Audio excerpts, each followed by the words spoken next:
Hello and welcome back to my YouTube channel. इसके पहले की वीडियोस में हमने प्रियम्बल के बारे में पढ़ा था, प्रियम्बल से रिलेटेड केस और उससे संबंधित स्टेटमेंट के बारे में पढ़ा था। और इस वीडियो में हम पढ़ेंगे संघ और उसके राज्य क्षेत्र। तो संघ और उसके राज्य क्षेत्र जो हैं, यानी कि हमारे देश में टोटल 28 स्टेट और 8 यूनियन टेरिटरी हैं, उनके बारे में हम पढ़ेंगे, उनके रीऑर्गेनाइजेशन के बारे में। तो ये हमारे संविधान में कौन से भाग में आते हैं? तो हमारे संविधान के भाग 1 में राज्य और उसके राज्य क्षेत्र की बात की गई है। और आर्टिकल नंबर 1 से 4 तक हम संघ और उसके राज्य क्षेत्र के बारे में पढ़ते हैं।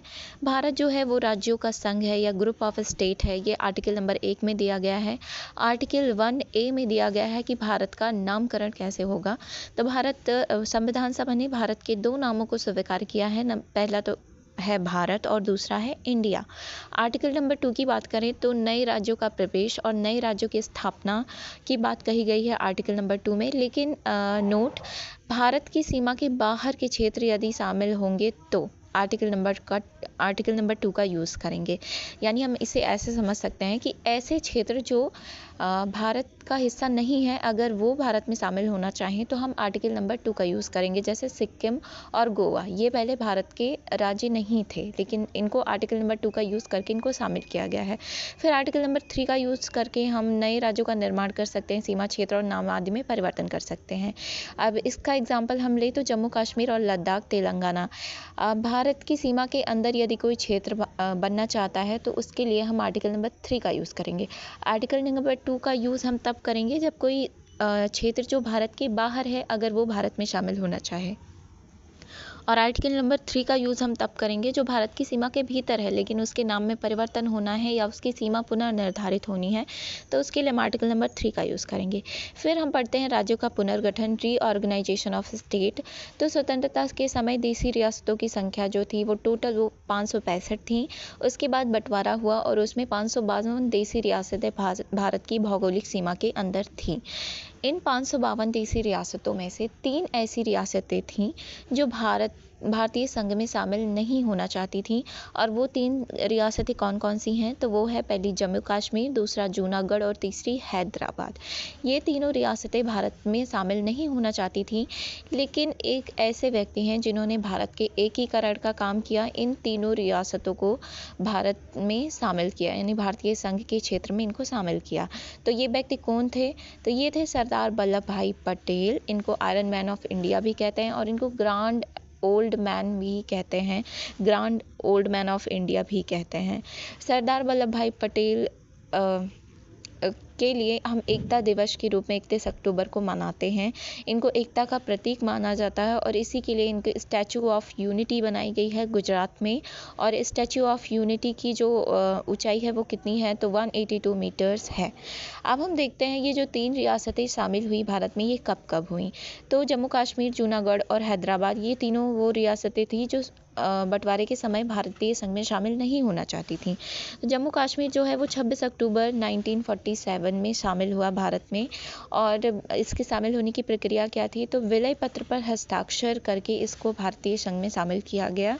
और इसके जो लीडर्स थे वो कौन थे? तो एक तरफ थे पंडित जवाहरलाल नेहरू और जम्मू कश्मीर के जो राजा थे, राजा हरि सिंह, ये जम्मू कश्मीर के अंतिम राजा थे। इन दोनों के बीच में विलय पत्र पर हस्ताक्षर हुआ था और उसके बाद जम्मू कश्मीर भारतीय संघ में शामिल हो गया। उसके बाद हम जूनागढ़ पढ़ते हैं तो फरवरी 1948 में जूनागढ़ भी शामिल हो गया इसके अंदर। उसके बाद हम पढ़ते हैं हैदराबाद, तो हैदराबाद भी इसके बाद में शामिल हो गया। फिर हम देखते हैं कि देसी रियासतों को राज्य में बांटने का आधार क्या था। तो इसके लिए कई आयोगों का गठन किया गया, जैसे धर आयोग, जेबीपी समिति, बहुत सारे आयोग। और धर आयोग के बारे में हम पढ़ते हैं तो धर आयोग का गठन किसने किया था? तो राजेंद्र प्रसाद ने किया था। और जून 1948 में इस आयोग का गठन किया गया था। इसके अध्यक्ष बने थे SR धर। रिपोर्ट जो तैयार की गई, इस आयोग ने जो रिपोर्ट तैयार की उसमें राज्यों को बांटने के 3 आधार बताए गए थे। पहला तो भाषा का आधार बताया गया था, दूसरा भौगोलिक सीमा का आधार बताया गया, तीसरा प्रशासनिक सुविधा का आधार बताया गया था। उसके बाद हम पढ़ते हैं जेबीपी समिति। तो धर आयोग ने बताया कि इन 3 तरीकों के द्वारा हम भारतीय राज्यों को बांट सकते हैं और भारतीय राज्य को बना सकते हैं।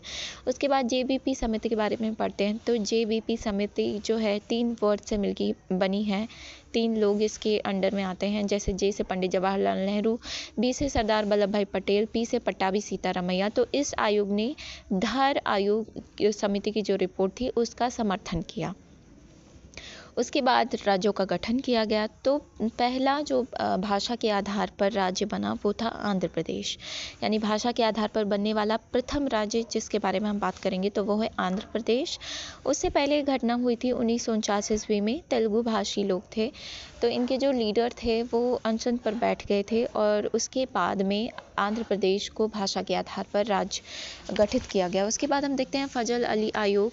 तो फजल अली आयोग के अध्यक्ष फजल अली थे। अन्य सदस्य जो थे के.एम. पाड़िकर और एच.एन. कुंद्रू थे। आयोग की रिपोर्ट थी कि भारत में 16 राज्य और 3 केंद्र शासित प्रदेश बनाए जा सकते हैं। फजल अली आयोग ने क्या कहा कि भारत में 16 राज्य और 3 केंद्र शासित प्रदेश बन सकते हैं। उसके बाद राज्य पुनर्गठन अधिनियम आया 1956 ईस्वी में। तो 1 नवंबर 1956 को इसने कहा कि भारत में 14 राज्य और 6 यूनियन टेरिटरी बन सकते हैं। और इसी तरीके से भारत के जो मूल राज्य थे वो 14 राज्य और 6 केंद्र शासित प्रदेश बने। अगर हम पूछें कि भारत में सबसे पहले कितने राज्य बने थे तो 14 राज्य बने थे, और कितने यूनियन टेरिटरी तो 6 यूनियन टेरिटरी बने थे। उसके बाद हम देखते हैं 1 मई 1960 को बम्बई प्रांत बना, और बम्बई प्रांत बना उसके बाद इसे 2 भागों में बांट दिया गया। क्यों? क्योंकि इसमें 2 भाषा को बोलने वाले लोग बाहुल्य में थे। एक तरफ थे मराठी भाषा बोलने वाले और दूसरी तरफ थे गुजराती भाषा बोलने वाले। तो मुंबई प्रांत को 2 भागों में बांट दिया गया, महाराष्ट्र और गुजरात। महाराष्ट्र में थे मराठी बोलने वाले और गुजरात में थे गुजराती बोलने वाले। गुजरात भारत का 15वां राज्य बना। उसके बाद 1963 को नागालैंड बना। 1966 को पंजाब से हरियाणा अलग हुआ और हरियाणा बना। हरियाणा कहाँ से बना है? पंजाब से, 1966 ईस्वी में। फिर 1974 ईस्वी में सिक्किम को सह राज्य का दर्जा दिया गया, यानी अभी राज्य बना नहीं है, केवल सह राज्य का दर्जा दिया गया है। फिर 35वें संविधान संशोधन के द्वारा इसको सह राज्य का दर्जा दिया गया, और 1975 ईस्वी में सिक्किम को पूर्ण राज्य का दर्जा दे दिया गया 36वें कॉन्स्टिट्यूशन अमेंडमेंट के द्वारा 1975 को। फिर 1987 में हम देखते हैं कि अरुणाचल प्रदेश, मिजोरम और गोवा 3 राज्य बने। गोवा जो था वो 25वां राज्य बना, यानी 3 राज्य अरुणाचल प्रदेश, मिजोरम और गोवा बने। गोवा 25वां राज्य था। 1 नवंबर 2000 को हम देखते हैं कि छत्तीसगढ़ बना, और छत्तीसगढ़ मध्य प्रदेश से अलग होकर बना, और ये 26वां राज्य था भारत का। उसके बाद 9 नवंबर 2000 को उत्तराखंड बना, और ये उत्तर प्रदेश से अलग होकर बना, और ये 27वां राज्य था भारत का। ये उत्तराखंड किस राज्य से अलग होकर बना? तो हम कहेंगे उत्तर प्रदेश से। उसके बाद हम देखते हैं 15 नवंबर 2000 को झारखंड बना, और ये बिहार से अलग होकर बना, और ये 28वां राज्य था। फिर 2 जून 2014 को हम देखते हैं कि तेलंगाना हमारा 29वां राज्य बना, जो कि आंध्र प्रदेश से अलग हुआ था। ध्यान से देख लीजिए, क्योंकि 2 जून 2014 को तेलंगाना 29वां राज्य बना, जबकि वर्तमान समय में भारत के 28 राज्य हैं। तो हम वो समझते हैं कि ये कैसे चीज़ें हुई। तो 2 जून 2014 को हमारे पास भारत के पास 29 राज्य और 7 यूनियन टेरिटरी थे, लेकिन 31 अक्टूबर 2019 को 28 राज्यों में से एक राज्य को घटा दिया गया। घटाया नहीं गया, मतलब कि जो जम्मू कश्मीर राज्य था उसको तोड़ के 2 यूनियन टेरिटरी बना दी गई। एक तो जम्मू कश्मीर और दूसरा लद्दाख, यानी कि जो जम्मू कश्मीर पहले राज्य था अब वो यूनियन टेरिटरी बन चुका था। तो 29 राज्य में से एक राज्य कम हो गए, तो हमारे पास बचे 28 राज्य। 28 राज्य और यूनियन टेरिटरी कितने? पहले थे कितने? 7, और अब यूनियन टेरिटरी की संख्या 2 बढ़ गई, तो 9 यूनियन टेरिटरी। यानी 26 जनवरी 2020 को हमारे पास राज्य कितने थे? तो 29 राज्य थे और 9 केंद्र शासित प्रदेश थे। उसके बाद क्या हुआ कि 2 जो यूटी थे उनका विलय कर दिया गया 26 जनवरी 2020 को। दादरा नगर हवेली और दमन और दीव, और इनको मर्ज करके एक बना दिया गया। तो अब हमारे पास यूटी की संख्या फिर से 9 से घट के फिर से क्या हो गई? 8 हो गई। तो वर्तमान समय में हमारे पास कितने राज्य हैं? तो इस तरीके से वर्तमान समय में हमारे पास 28 राज्य और टोटल 8 केंद्र शासित प्रदेश बचते हैं। यानी कि 2 जून 2014 को 29 राज्य थे, 31 अक्टूबर 2019 को 2 यूनियन टेरिटरी बनी, इस तरह।